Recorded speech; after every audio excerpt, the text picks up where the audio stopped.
당대표 도전을 하면서 정청래 전 대표를 제대로 공격했죠. 이 자기 정치 폐해로 당이 혼란에 빠졌다는 건데 사실상 이거는 이재명 대통령의 뜻을 대신 표현해 준 것일까? 요거에 대해서 좀 생각을 해봐야 될 것 같아요. 요거 누구부터 말씀 좀 주실까요? 우리 민주당이 또 하셔야죠. 아니 이거는 당대표에 나오겠다는 사람의 워딩을 쓴 건데 이걸 네. 또 이재명으로 연결시켜가지고 이게 무슨 생각이냐라고 하면은 그건 아니고 네. 그건 아닐 거고 그러니까 이제 당을 혼란스럽게 했다라고 하는 측면의 이 주장은 좀 동의받을 측면은 있는 것 같아요. 네. 왜 그러냐면 당대표는 총괄적인 총책임자잖아요. 근데 여당이니까 여당에 대해서 기대하고 있는 바는 안정감 있게 신뢰감 있게 그리고 비전을 계속 제시하는 그러한 흐름들을 계속 만들어야 되는 것인데 지난 2월에 합당 제안이 있었잖아요. 그때부터 분란이 사실상 엄청나게 촉발이 돼요. 그러니까 수면 아래 잠자고 있었던 마음들이 있었겠지. 근데 그거를 잘 억누르고 사실은 계속 모아서 함께 가야 되는 건데 그 제안이 아주 거칠게 표현이 됐잖아요. 네. 근데 제가 그때도 말씀드렸던 것 같은데 여러 사람을 통해서 먼저 얘기를 좀 해달라. 예를 들면 박지원 의원한테 먼저 부탁했으면 박지원 의원이 우린 통합해야 된다.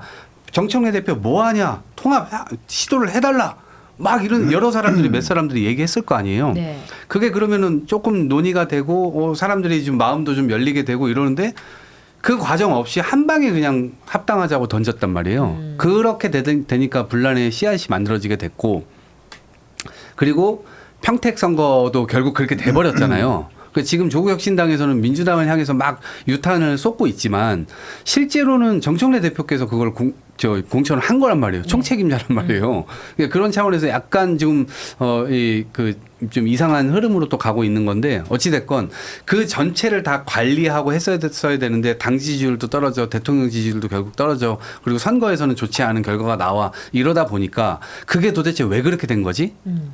어느샌가부터는 연임을 염두에 두고 있었구나. 그러니까 호남에 대한 공천도 결국엔 그런 여파가 나왔고 부산도 뭐 평택도 이게 연임을 다 전제로 이러한 그림들이 그려졌구나. 그러니까 사익을 생각을 하게 되면 실제로 판이 어그러지게 되는 거예요. 네. 예. 이 민주진영 전체를 생각하고 본인이 만약에 연임 생각을 안 했었더라면 이런 공천이 나왔을까? 이렇게 생각할 대목이 있기 때문에 그 지점을 지금 공략하는 것 같아요. 그래서 아마 민주당 전당대회에서는 이런 지점들, 그러니까 책임론을 두고 이 하나의 이 논란거리가 반찬으로 올라온 게 아닌가 그런 생각합니다. 요새 방송가에서 민주당 패널 구하기가 힘들다 하더라고요. 왜냐하면 왜요? 네? 다 친명 후보밖에 없대요. 친명 패널들밖에 없대요. 그러니까 친청 패널이 없어서 예. 패널 구성하는데 굉장히 애를 먹고 있고 왜냐하면 주제를 시사 프로그램 주제에 무조건 민주당 전당대회는 들어갈 수밖에 없는데 그렇죠. 너무 편향적으로밖에 구성이 안 된다 하더라고요. 패널들이 지금. 그럼 친청이 꽤 있었는데 넘어간 겁니까? 그러니까 친청 예전에는 민주당 당대표가 정청래가 당대표였으니까 패널들이 다 정청래 대표의 발언을 실제로 지지하지 않든 그건 모르겠지만 어쨌든 정청래 대표의 당무를 지지했었는데 예. 지금은 그런 사람이 거의 없다는 거죠. 그래서 굉장히 곤란스러워한다고 들었는데 저는 지금 이재명 대통령이 사실상 뜻이라고 봐요. 이 발언. 왜냐하면 이재명 대통령이 그동안 트위터라든지 적극적으로 정청래 대표에 대해서 언급을 하셨다가 그리고 최근에 정책적으로 전 사실상의 당무 전당대회 개입이라 생각을 하거든요. 그런 상황인데 적극적으로 입장을 표명했는데 지금 갑자기 다시 표명을 안 하시고 물론 전당대회가 본격화됐으니까 안 한다 그렇게 주장할 수도 있겠지만 충분한 본인을 대리해 줄 수 있는 충분히 훌륭한 스피커가 이미 내려갔으니까 네. 더 이상 저는 언급을 안 한다 생각하기 때문에 그냥 김민석 총리가 사실상의 대리인이 아닌가 그렇게 보이더라고요. 이긴 총장님도 그렇게 보이세요? 그냥 네, 그 말을 그렇게 저 표현한 의견 것이다. 동의하고요. 예. 너무 좀 속이 좁다 김민석 총리가. 그래요? 네, 출마 어떤 선언에서 면에서? 충분히 계엄 국면을 잘 수습하고 지방선거에서 약간 아쉬운 성과도 있었지만 크게 승리에 어떤 도움을 줬었던 정청래 대표 정말 고생하셨습니다. 이제는 하반기 총선을 잘 준비할 수 있는 여당과 좀 정부와 조금 더 잘 발맞춰서 할 수 있는 제가 당대표가 되겠습니다라는 식의 출마 선언을 해도 충분하다고 좀 보거든요. 왠지 대인배 느낌이 나네요. 네, 굳이 저렇게 정청래 대표를 까내리면서 안 해도 되는 거예요. 근데 굳이 저렇게 자기 정치라는 말까지 쓰면서 정청래 대표를 비판한 이유는 김유영 대변인 말씀대로 대통령님 보십시오. 대통령이 얼마나 그렇게 소갈이 끙끙 앓으셨습니까? 네, 이 정도로 잘 비판하고 시작하겠습니다라고 하는 것을 보여주기 위한 좀 메시지라고 좀 보여지고요. 근데 저런 식으로 계속해서 선거운동을 하는 이상 저는 뉴 이재명도 친노 친문 586도 점점점 김민석 후보에 대한 지지세를 줄이는 일이라고 생각을 해요. 여당 대표라고 하는 것은 야당처럼 하면 안 된다라고 분명히 몇 해 전에 네. 몇 달 전에 이재명 대통령이 얘기했잖아요. 근데 지금 김민석 총리의 출마 선언은 여당 대표답지 않아요. 야당 대표다운 거예요. 누군가 자꾸 까내리고 비판하고 공격하면서 본인이 어떤 후광을 본인이 받기 위해서 저런 식으로 좀 하는 거잖아요. 그게 과연 어떤 본인들 얼굴에 먹칠을 하는 일은 아닌가, 본인들의 어떤 말을 스스로 좀 부정하는 일은 아닌가 그러니까 돌아봤으면 좋겠다는 생각이 듭니다. 제가 정청래 대표를 옹호할 일은 전혀 없고 근데 그런 얘기도 있더라고요. 정청래 대표가 생각보다 저력이 있다는 거예요. 저기 있지. 네. 지난번에도 사실상 이재명 대통령이 밀었던 박창대 박찬대. 상대로 이겼던 것도 있고 네. 그리고 지난 대선 때 정청래 대표 뭐 했는지 다들 까먹고 계시더라고요. 지난 대선 때 정청래 대표 뭐 했냐면 골목 구석구석 무슨 유세 단장을 했었어요. 맞아요. 근데 호남 지역만 했어요. 호남 지역 골목 유세 단장인가? 그 단장을 했고 그러니까 지난 대선 때 정청래 대표는 뭘 했냐면 호남 지역만 돌아다녔어요. 다져놨네. 그러니까 어떻게 보면 제일 현명하게 지금 하는 걸 수도 있어요. 그러니까 전당대회 맞춤형 선거 전략을 준비해 놓은 걸 수도 있다니까요. 그런 생각도 해봐야 될 생각이에요. 미리부터 네, 해놨다. 권리당원 110만 중에 호남만 아마 40만이 될 거예요. 30% 네. 50만이라고 표현하시는 분도 그러니까 있고. 거기다 이번에 네. 또 전북 소회론 네. 꺼내든 이유가 네. 호남 중에서도 그러니까 전북, 전남, 광주 순으로 권리당원이 많대요. 똑똑한 거예요, 정청래 네. 대표는. 그러니까 정청래 대표가 생각보다 선거 준비를 잘하고 그러니까 맞추는 대통령의 거예요. 국민보고회를 보면서 전북의 표가 보였던 거죠. 정청래 그렇죠. 대표 입장에서는. 저는 이거 그렇게 전북 빠져 있다. 여기를 공략해야 된다라고 정무적으로 판단한 저는 사람이고. 판단한 것 같아요. 근데 김민수 총리 저기서 자기 정치에 매몰돼 있으니까 망하고 있다. 뭐 이런 식의 한낱 야당 대표처럼 공격하는 거잖아요. 좋은 전략 아니에요. 그러면은 근데 그것도 정청래 대표가 끌어낸 거라 좀 봐요. 음. 김민석 총리가 저렇게 할 수밖에 없게끔 끌어냈다고 보거든요. 오늘 두 분이서 오. 여기 민주당 논평하시면 될 것 같아요. 아이고 그렇게 할 수는 없지. 말할 수 없지 동환 경은. 궁금한 게 있는데 그러면은 아니, 누가 이제 될 것 같으신지요? 아니, 저력이 보면 있다고 하셨으니까. 지금 아직 고민정 의원 아직 저기 출마 선언을 안 했잖아요. 송영길 대표도 안 했고 네. 송영길 대표는 아마 내일 하지 않을까 싶은데. 당원존에서 한다고 하더라고요. 당원존. 네, 민주당 당원존. 네, 내일 하지 않을까 싶은데 고민정 의원도 어제 어디서 만났는데 방송에서 만났는데 하실 것 같기도 하고 뭐 좀 그렇더라고요. 거기도 당 대표 쪽을 생각하는 당 대표로. 아 그렇습니다. 당 대표로. 고민정 의원이 예. 최고위원이 아니라요? 처음 듣네요. 저는 처음 최고위원으로 네. 생각하고 있었는데. 네, 네. 그래서 만약에 나오게 되면 이제 어떤 지금 논의의 물꼬가 뭐 옛날에 너 뭐 했냐, 뭐 무슨 배신자냐 아니냐 막 이런 게 아니고 이건 처음 알았네. 뭔가 새로운 아젠다 같은 것들을 좀 들고 나오면 그건 좀 신선하겠다. 예, 그래서 예를 들면 청년 주택 같은 얘기들도 좀 하고 실제로 네. 지금 여당에서 챙겨야 되는 그런 문제들 뭐 잊혀져 가고 있는 그런 문제들에 대해서 그래 일 좀 하자 이제. 네, 일을 하자. 그래. 그리고 젊은 세대 호명하고 지금 안 그래도 청년 지지율 계속 떨어지고 있는데 그렇죠. 도대체 뭐가 문제인지 토론에서 좀 대대적으로 해서 그 얘기도 좀 들어보고 아 진짜 그런 걸 네. 했었어야지. 그런 거를 좀 하자 해가지고 네. 오히려 전당대회 판을 그런 쪽으로 좀 리딩하면 뭐 저는 그런 의미가 있다. 그건 의미가 바람직한 있다. 것 네. 같아요. 상대당이지만 그런 식으로 정책 갈등이 아니라 경쟁하는 것은 굉장히 바람직한 방향에 고민정은 이번에 최고위원이든 당대표든 뭐 당선이 안 되면 죽거든. 공천을 못 받거든요. 그러니까 살기 위해서 근데 발악하는 그렇게 거죠. 단정할 수 없어요. 왜냐하면 정치 상황이 어떻게 바뀔지 근데 모르잖아. 당대가 누가 어떻게 그렇게 받을지 안 받을지 어떻게 최고위원이 봐. 아니라 당 대표 나온 건 진짜 의외네요. 전 정말 의외라고 생각해요. 뭐 젊은 1980년생이거든. 그러니까 뭐 한번 고민정 이게 뭐예요? 79년생입니다. 이동환 최고 단일 지도 체제예요. 그러니까 단일이죠 저희는. 네, 단일. 단일에 그럼 당대표 네. 선거 따로 뽑고 최고위원 따로 뽑아요? 그렇죠. 네. 네. 민주당은 그런 건 없죠. 런닝메이트가 이렇게 시너지가 나거나 그런 건 없죠. 아니 당연히 있죠. 당연히 그래서 있으니까. 대충 그렇게 알게 모르게 이제 약간 팀을 좀 지어서 나가는 경우들이 있죠. 지금 SBS 뉴스 인터뷰에서 고민정 의원이 다음 세대가 윗세대 밀고 올라가야 된다. 대표 출마 고민 중이고 정치권이 유튜브에 너무 흔들린다. 이 메시지를 냈네요. 이동환 아마- 총리 그러면 맞네. 단독으로 거의 음. 해주셨네. 맞짱을 뜨겠다는 얘기네. 고민정을 지지하십니까? 아주 좋은 흐름이에요. 저는 응원하죠. 그러면. 아, 그래요? 네. 응원하죠. 지지하죠가. 지지하죠라고 물어봤는데 김민석 응원하죠. 고민정 중에 누구? 아 저는 약간 어쨌든 송영길 대표에 대한 생각이 미리 있었기 형이 때문에. 그러니까 공천을 못 받는 거야. 만년 비주류 그 언제 공천 받겠어? 성형이 흉내내는 인천 영종도 지역위원장 떨어지고 말이야. 제 아주 답답해. 위에 주는 게 매우 아닙니다. 답답해. 위에서 나에게 주는 게 아닙니다. 밑에서 주는 겁니다. 저는 밑에 이동환, 충성하겠습니다.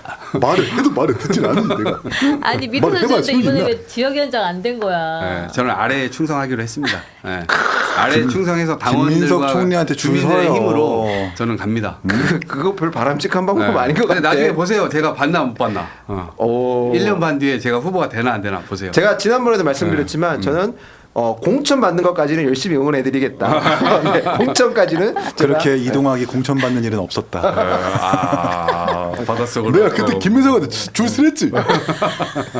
이 소리가 언젠가 너무 똑같다. 귓가에 맴돌 때가 저는 올 하여튼 겁니다. 김민석 후보도 잘 하실 것 같고 네. 송영길 대표가 돼도 잘 아, 하실 것 이게 같고. 동학이 형이나 성치훈 이런 분들이 항상 그 의리라는 게 있어서 그래요. 사람들이. 근데 정치가 의리가 있어야 되는 거잖아요. 그 의리와 명분이 있어야 되는 건데 그렇지. 요즘은 그런 게 없으니까 이런 사람들만 피해를 보는 거지. 그러니까 이런 명분 가지고 끝까지 의리 지키는 사람들이 뭐 다른 세력에 의해서도 쓰러져 버리니까 너무 속상한 국민과의 거야. 의리를 잘 지켜 나가야죠.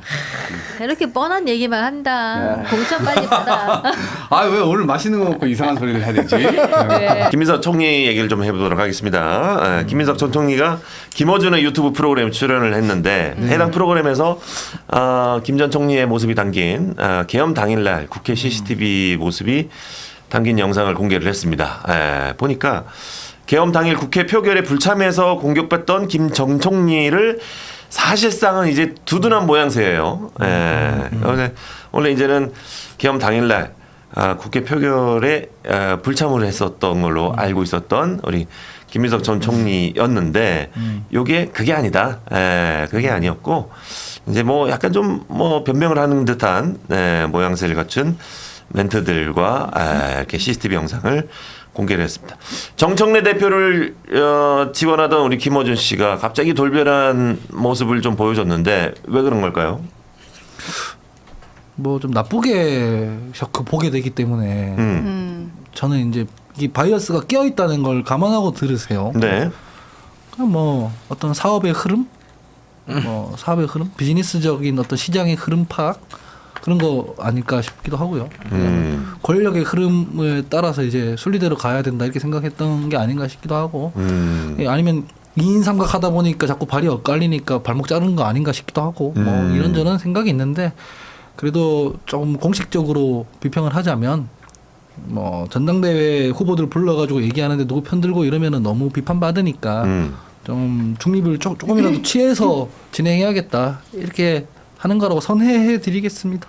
근데 중립이라기에는 사실상 김민석 총리의 최대 리스크라고 할 수 있었던 부분이 지금 드러났었던 건데 왜 그냥 표결에 참석을 안 했냐. 근데 이거를 나름대로 해명할 수 있는 기회를 다른 데도 아니고 김어준 씨 방송에서 줬다는 거는 최근에 이제 문재인 전 대통령이 이재명 현 대통령을 만나서 오찬을 하지 않았습니까? 그 네. 이후에 뭔가 기류 변화가 있는 게 아닌가라는 생각이 들고 또 고민정 의원이 출마 선언을 했잖아요. 이번 누가 봐도 친문계인데 정청래만으로는 어렵다라는 생각이 있는 게 아닌가. 물론 그렇다고 해서 저는 고민정 의원이 지금 나오셔갖고는 갑작스럽게 엄청난 영향력이 생길 거라고 생각되진 않지만 정청래 회의론 이런 것들이 기존 친문 세력 구주류에도 생기고 있는 게 아닌가 좀 그런 생각도 듭니다. 지금처럼 계속하면 그 뉴스 공장이 아니라 뉴스 꼬장 소리를 듣게 될 것 같으니까 이제 톤 조절을 하신 거 아닌가 싶어요. 이게 국회에서의 CCTV는 진짜 공개를 잘 안 해줘요. 그치. 왜냐면 그럴 것 다른 같아요. 의원들도 찍히고 그러기 때문에 네. 그런 부분들에 대해서 정말 안 줘요. 그래서 제가 많이 요청을 해봤었던 사람으로서 저 장면은 김민석 총리 쪽에서 요구를 안 한 이상 받기 되게 어려울 자료예요. 본인이 나온 것만 줘요. 저렇게 잘라가지고 보통. 그래서 저 부분은 김민석 총리 측이 아마 제공을 했을 가능성이 높고요. 그거를 어쨌든 김원준 쪽에서 받아가지고 틀어줬다. 이거는 분명히 어느 정도의 의도성은 있겠죠. 예, 그 의도가 뭐 포트폴리오 부분인지 뭐 계란 한 바구니에 담으면 안 될 것 같으니까 그러는 건지 뭐 뭔지는 모르겠습니다만 자산 리밸런싱 중이라는 얘기인가요? 그런 거죠. 국민연금이나. 예. 근데 뭐 그런 것들인데 저는 그러면서도 사실 본인이 약간 머쓱했는지 그 태도 자체는 김민석 총리한테 조금 불편하게 하더라고요. 예, 방송을 보니까. 아, 그래가지고. 그래요? 예, 봤어요? 그래서 예, 봤지. 잠깐 봤어요. 뭐, 쓸데없는 걸 그렇게 많이 오래 볼 방송은 아니어서 그냥 이렇게 잠깐 봤는데 그래가지고 시간 많은 뭐 좀 남아 있는 듯한 느낌은 좀 들었어요. 예, 근데 뭐 중요한 거는요. 저희 이준석 대표도 그때 뭐 바깥에 있었다, 담 안 넘었다, 뭐 이런 이야기들 하는데요. 시끄러 임마. 중요한 시끄러 임마 가지고 막 조롱하고 그러는데 중요한 건 그게 아니에요. 계엄을 옹호를 했느냐 반대를 했느냐잖아요. 투표를 이걸 못 눌렀냐 뭐 안 눌렀냐 이게 아니라 계엄을 반대를 했느냐 안 했느냐예요. 근데 김민석 총리 같은 경우는 계엄에 대해서 누구보다 먼저 얘기를 했고 계엄에 반대를 했잖아요. 그지. 예. 근데 이게 무슨 문제가 되는 거예요? 나는 그때도 이준석 대표도 마찬가지인 게 계엄에 누구보다 반대를 했고 본인의 역할을 한 거예요. 근데 그거 가지고 왜 그들 그러는 거예요? 시끄러 임마 네. 그걸로 조롱하지 마라고 내가 그때도 네. 얘기했었거든요. 근데 시끄러 임마로 조롱하던 사람들이 김민석 총리 늦게 들어온 거는 방어하면 일관성이 안 맞죠. 그럼. 그러니까 상대 당이 했던 우리가 하든 간에 그 같은 행위를 놓고 보면 일관적 잣대로 평가하는 게 맞죠. 그러니까 이 김민석 총리에 대해서 방어하시는 분들은 시끄러 임마 이것도 하지 마시고 그게 맞는 거죠. 근데 뭐 감기약 성분 뭐냐 이런 얘기까지 진짜. 민주당 내에서 참. 얘기 나오는 거는 진짜 놀랄 노짜다. 이거 앞으로 한 달도 사실 더 남았잖아요. 한 달도 더 남은 상황에서는 지금 잠깐 이제 전직 현직 대통령 만나고서는 소강 상태라고 생각하는데 다시 불붙을 거다. 이게 보통 일은 아닐 것 같습니다. 그거는 이제 오늘 아침에 제가 저기 신문 기사 헤드라인을 하나 읽어드리자면 네네. 인터뷰 전문 하헌기 이성윤의 감기약은 정치가 아니라 수사다. 그러니까 검사 출신이잖아요. 이렇게 수사하던 버릇을 못 고쳐서 이런 것 같아요. 사실 감기약 성분 그거 알아보고 먹는 사람이 어디 있습니까? 병원에서 진단 받고 진단서 내고, 그러니까 처방전 내고 약국에서 주는 거 그냥 먹는 거지. 그 성분 따져서 먹는 사람이 어디 있어요? 이렇게 말하는 것 자체가 금도를 넘은 거예요. 상대 당한테 이렇게 써도 지나친 건데. 지금 자당 지금 그 의원한테 이렇게 얘기한 거잖아요. 이 빨리 검사티를 좀 벗어야 된다 이렇게 생각해요. 저는 지금 흘러가는 모양새를 보니까요. 앞으로 훨씬 많은 것들이 좀 나올 것 같다. 사실네요. 왜냐면 김민석 총리가 아니 김민석 총리뿐만이 아니라 그 친청계와 친명계가 싸우는 과정에서 엄청난 것들이 튀어나올 것 같다라는 느낌이 좀 들어요. 왜냐하면 예전에 이낙연 대표하고 이재명 대표하고 할 때 그때 대장동이 처음 나온 거예요. 그러면서 이제 전국적인 이슈가 되고 그랬었는데 원래 내부에서 이런 게 까이는 거거든요. 그래서 저는 이 지금 감기약 성분까지도 내놔라라고 하는 이런 작태를 보니까 이거 앞으로 김민석을 향해서 혹은 정청래를 향해서 뭔가 엄청난 거대한 것들이 더 터져 나올 수 있다. 왜냐면 아직 비평을 야인 시대 끝날 때 나레이터처럼 하네요. 앞으로 엄청난 일이 벌어질 것이다. 기대가 돼. 이런 식으로 하네. 흥미진진해. 사극처럼 하네. 사극처럼. 흥미진진해. 앞으로 흥미진진한 일이 벌어질 것이 예고돼 있다. 뭐 이렇게 하네. 비평을. 아니 나 어디까지 가나 봤는데 이거는 거의 끝까지 가자는 거 아니에요. 진짜 놀랐고. 왜냐면 정청래 대표 아직 출마 선언도 안 한 상황이잖아요. 김민석, 송영길 두 분만 출마 선언했고 이제 고민정 의원까지. 조롱받아도 싸다 이거는. 아직 뭐 출마 선언도 안 한 상황에서 성분 얘기가 나오는데 그리고 김민석 총리가 지난 총리 청문회 과정에서 의혹이 너무 많았잖아요. 근데 얼레벌레 뭐 청문회 자리에서 해명하겠다라고 했는데 청문회 날에도 자료 안 가져오고 그냥 넘어가지 않았으니까 이거 정청래 대표 측에서 가만히 있지 않을 것 같거든요. 나는 그걸 보는 거예요. 네. 그런 거 보는 거예요. 그거 다 들고 나오면 국민들이 납득할 수 있는 이런 해명들을 다 할 수 있을지. 사극 나레이터들이 많네. 제2의 대장동이 예고돼 있었다. 그러면 안 돼요. 이렇게 아니, 그만큼- 크레딧 올라가고 끝나잖아. 보통 사극이.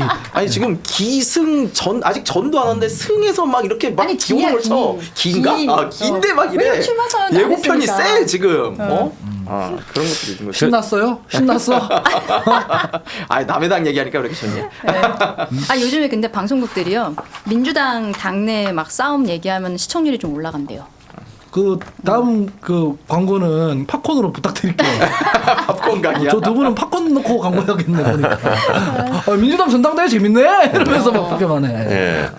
자 이렇게 되면 사실 정청래 대표가 약간 좀 외로워질 것 같은데 김어준 씨가 진짜로 약간 김민석 쪽으로 약간 좀 뭐 줄을 바꿔 쓰기 시작했다라고 하면은 사실 정청래 대표 입장에서 좀 서운할 수 있지 않습니까? 이게 사실은 제가 방송에서는 한 번도 안 했고 사석에서 그냥 하는 얘기인데 네. 구도가 뭐 저분들은 지금 친석 대 뭐 친청 이렇게 막 나누잖아요. 네. 용역 평론 이러면서 실제로는 안 그래요? 실제로는 이게 이해관계가 다 달라요. 어떠냐면 어떤 사람들은 김민석 총리를 당선시켜야 하니까 정청래 대표를 때리겠죠. 어떤 사람은 송영길 대표를 당선시켜야 하니까 정청래 대표를 때리겠죠. 어떤 사람들은 대통령 왕당파 해야 되니까 정청래 대표를 때리겠죠. 어떤 사람은 그냥 정청래 대표가 싫어서 때리겠죠. 그리고 뭐 저 같은 사람들은 김어준 씨나 뉴스공장에 고리를 걸어가지고 강성 지지층의 어떤 지렛대를 삼아가지고 당내 투쟁에서 이기고 하는 그게 정당 민주주의를 해친다 생각하니까 정청래 대표를 때리겠죠. 서로 다른 이해관계와 다른 명분으로 때리는데 방법론이 다 같아요. 정청래를 때리는 거잖아요. 네. 그러니까 모든 사람들한테 계속 맞는 거죠. 아 하나 빼먹었다. 친문들은 정청래 대표가 하는 행위가 세력으로서의 친문 진영이 하는 걸로 오해받기 싫으니까 정청래 대표를 때리는 거죠. 모든 사람한테 다 맞는 거죠. 그러니까 좀 외로울 수밖에 없어요. 많이 아프겠네요. 저는 상원기가 고민정 의원 출마에 대해서 어떻게 생각하는지 궁금해요. 아무 생각이 없어요. 사실 솔직히 말하면 저는 알바노예요. 그냥 뭐 저는 당원들이 그냥 결정하면 된다고 생각을 하고 다만 정청래 대표가 다시 한번 특히 저런 방식으로 연임하는 건 정당 민주주의를 해칠 수 있기 때문에 반대하는 거지 나머지 후보들 누가 하는 거 저 이해관계랑 아무 상관이 없는 문제예요. 저는 어차피 저는 버려진 사람이에요. 어차피 내놓은 사람이에요. 아, 그러니까 그게 안타까워서 그런 거지. 내가 알아서 살아남아야 돼. 어떻게 살아남으려고 그러는 거야? 너무 걱정돼서 그러는 거야. 이렇게 살아남아야죠. 아, 그게 살아남을 수 이렇게 있는 거야? 살아남아야죠. 예? 살아남을 수가 있는 거냐고. 장예찬 최고위원께서 저 자리에 강전혜 변호사님 자리에 앉았을 때 저한테 이런 얘기 한 적 있어요. 어떤 얘기죠? 아, 다른 방송이 안 나. 뭐 저한테 야, 쟤는 뭐 어떻게 저런 스탠스랑 저런 포지션으로 아직까지 살아있냐. 징글징글하다 이랬거든요. 살아있는 이유가 있습니다. 대중들이 모르는. 제 일을 잘해요. 아, 그러니까 선거가 당내에서 선거가 열리거나 실무가 필요하면 막 저랬던 사람들도 끄집고 가서 다시 써요. 네, 그래서 아직까지 살아 있는 거예요. 그래서 이번 지난번 지방선거도 그렇고 지난번 전당대회도 그렇고 어디 계속 불려가잖아요. 지난번 전당대회 때는 박찬대 어디에? 도와줬죠. 근데 뭐 나 수박 묻었다고 할까봐 조용히 도와줬죠. 이 꼴 날까봐 도와준 건데. 그래서 제가 알아서 살아남으면 돼요. 이번 전당대회는 누굴 도와줍니까? 안 도와주니까 이러고 있죠. 아하. 도와주면 이런 식으로 비평 안 하죠. 그러네. 그럼 불공정하니까 이런 식으로 비평 안 하죠. 그래. 예. 그러면은 이번에 전당대회 구도가 고민정 의원까지 나온다 그러면은 김민석 정청리랑, 예, 그다음에 고민정 의원이랑 또 고민정 의원이 나온 거는 저는 이렇게 보여요. 언제부터 정청래가 친문계였어? 그거 맞아요. 그거 그 이야기를 하고 싶은 거예요. 야, 내가 친문계지, 저희가 진짜 친문이야? 아니야. 지금 그 얘기라서 사실 고민정 의원이 실제로 가져갈 표보다 네. 정청래 의원이 느끼는 타격감이 더 셀 거예요. 왜냐하면 자기는 그쪽 세력이랑 같이 연합을 해서 그쪽 세력의 대표 주자로서 지금 활동을 해야 되거든요. 네. 근데 이제 고민정 의원이 그 정통성에 대해서 그 친노 적자 뭐 이런 이야기에 대해서 브레이크를 걸고 나오는 셈이 되는 거거든요. 그러니까 이거 좀 아플 거예요. 이거 좀 많이 아플 거라고 보이는 상황이고 저는 그래서 정청래 대표가 이도저도 못하는 여기서 고민정을 때릴 수도 없잖아. 그러니까 이도저도 못하는 상황에서 좀 아플 거다라고 보여요. 근데 어쨌든 고민정 의원님도 뭐 유체이탈 합법을 좀 얘기하더라고요. 네. 뭐 2030이 어쩌고 저쩌고 막 그러더라고요. 근데 내로남불 뭐 이런 얘기도 하고 그 문재인 정부 때부터 시작된 건데 약간 반성문부터 쓰고 시작해야 설득력이 높아질 것 같다는 생각은 들더라고요. 알겠습니다. 예, 어쨌든 뭐 정청래 대표의 뭐 약간 좀 안타까운 소식이 조금 예고가 되지 않았나라는 생각이 좀 듭니다. 안타깝습니까? 뭐 개인적으로는 뭐 그러지 않을까요? 잘 아시는 관계. 아니 정청래 대표 개인적으로. 그래요? 본인이 그렇게 느낄 네. 거라고. 아 본인이 예. 뭐 악으로 깡으로 버텨야지 근데 어떡하겠습니까? 이게 어저께 밤에 사실 룰 이 싸움이 악물고. 있었어요. 민주당에서. 맞아요. 민주당에서 뭐? 비공개 최고위를 해서 네네. 네. 어저께 8시에 그 선호 투표제에 대해서 이거를 갈 거냐 말 거냐라는 싸움이 있었어요. 선호 투표제가 정확하게 뭐예요? 쉽게 말하면요. 네. 이제 우리 셋이 나왔어. 네. 근데 1, 2, 3위를 써요. 그런 다음에 아 순위를 쓰는 거구나. 그런 네. 다음에 둘이 남게 되면은 네. 그 다음에 2위 쓴 사람 탈락을 했잖아요. 네. 죄송해요. 그 김기욱 씨가 탈락하게 해서 네네 탈락했다고 진짜. 본인한테 쓴 사람들 1위 김기욱이 쓴 사람이 2등을 누굴 썼느냐를 네. 해서 2등한테 줘. 네. 만약에 김기욱, 김성열, 강전혜를 썼어. 네. 그러면 김기욱 씨가 탈락을 하면 김기욱 씨가 받았던 표 중에 김성열로 쓴 거는 나한테 주는 거야. 그걸 왜 줘요? 그게 선호투표제예요. 그게 선호투표예요. 그러니까 네. 보통- 내 2순위는 너야. 2순위 픽 하는 거지. 보통 단순다수 대표제는 이제 한 표만 차이 나도 이기는 거잖아요. 네. 선호투표는 한 명만 찍는 게 아니라 1, 2, 3 이렇게 순위를 적는 거예요. 네. 그러면 1등, 2등, 3등이 있는데 2등 나온 사람이 찍어놓은 2순위 후보자가 있을 거 아니에요. 네. 그 표는 이제 갈라가지고 가는 거죠. 정확하게 말하면 3등인 건데 3등인 거지. 이게 어떤 효과가 있냐면 네거티브나 뭐 이런 것들을 좀 소강시키는 효과가 있어요. 아, 그래요? 왜냐면은 나랑 김기욱이랑 이렇게 선거 나가. 네. 근데 그냥 단순다수 대표제야. 그럼 네거티브를 하겠죠. 이 사람을 벌해주세요. 뭐 그래서 한 표라도 더 받으면 되니까. 근데 이렇게 선거 나갔는데 선호투표제야. 그럼 네거티브 하기가 어렵죠. 왜냐면 저 사람 지지하는 사람의 2등에 내 이름이 들어가는 게 나한테 유리하니까. 이런 효과가 있어요. 그래서 지금 저희 당 전당대회가 너무 난장판으로 벌어지니까 네거티브를 좀 소강시키려고 이런 걸 아마 고민했을 텐데, 근데 단점도 있어요. 뭐예요? 그 룰에 복속을 하면 플레이어들이 그래 네거티브를 그만하자. 나도 2등 후보한테 그러니까 상대 후보한테 뭐 2등 순위에 내가 들어가자 이렇게 생각하면 네거티브가 줄어들고 정책 경쟁이 되는데 싫어. 나는 계속 네거티브 할 거야. 가 되면 어떻게 되냐면 배제 투표가 돼요. 나하고 강전의 변호사랑 작전 짜가지고 2등에 서로 밀어주기로 하자. 쟤는 그냥 하지 말자.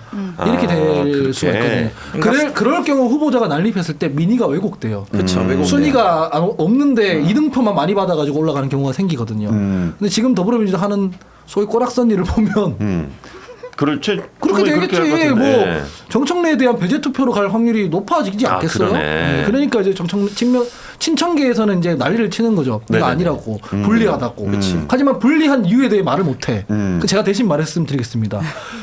선호투표에서 불리한 사람이 누가 불리하냐면 비호감도가 높은 사람이 불리해요. 그러니까 2등에 안 되니까. 네네네. 근데 그 얘기를 본인 입으로 할 수가 없는 거지. 맞아요. 그런 거고 뭐 쉽게 설명드리면 1인 2표제나 다름없다고 보면 돼요. 1인 2표제가 맞아요. 된다는 거라고 보시면 되고 제가 중요한 거는 뭐였냐면 정청래 대표가 정말 당내 세력이 굉장히 쪼그라들었고 정말 어렵다라고 한다면 어저께 아마 비공개 최고위에서 정청래 대표 아무리 뭐 당원 당규 안 맞는다라고 했어도 아마 이거를 통과를 시켰을 거예요. 선호투표로. 근데 어저께 결론이 안 났어.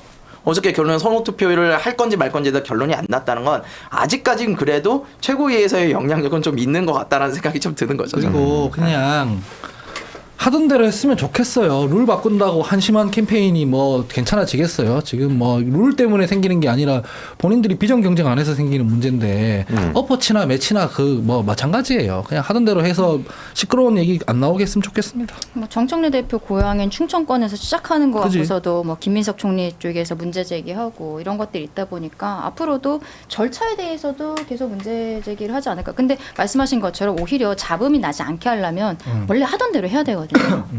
근데 지금 또 그게 지금 7대3으로 돼 있는 것도 5대5로 해야 된다 이런 얘기도 민주당에서 나오는 것 같던데 그 당원이랑 일반 여론조사 이 부분도 그런 것들도 원래 하던 대로 하는 게 맞지 않나 싶습니다. 네. 원래 룰싸움이 가장 치열해요. 특히 당 전당대회 같은 경우는 룰이 상당히 영향을 많이 미칩니다. 그래서 룰싸움을 캠프로서도 할 수밖에 없어요. 그래서 룰싸움이야 뭐 주장할 수도 있고 뭐 조금 얼굴 두꺼워도 그때는 맞았고 지금은 틀리다 뭐 할 수도 있어요. 그런데 제가 보기에는 단순히 룰싸움만으로 끝날 것 같지는 않은 분위기가 있다. 네. 그래. 그런 거예요. 알겠습니다. 예. 민주당 전당대회를 좀 봐야 되겠어요. 김민석, 정청래 두 후보가 이제 신경전을 하고 있죠. 서로 아픈 곳을 계속 찌르고 그래서 그때 감기약 먹고 잠들어서 표결에 불참했던 김민석 의원을 향해서 다른 뭐 옆에 또 이성윤 후보 그 의원까지도 같이 좀 가세하고 있는 그런 모양새가 보여지고 있는데 제2의 대장동 사태 되지 않겠느냐 그 이야기를 하기도 해요. 김수민 평론가님, 이거 좀 민주당에 어떤 영향을 줄까요?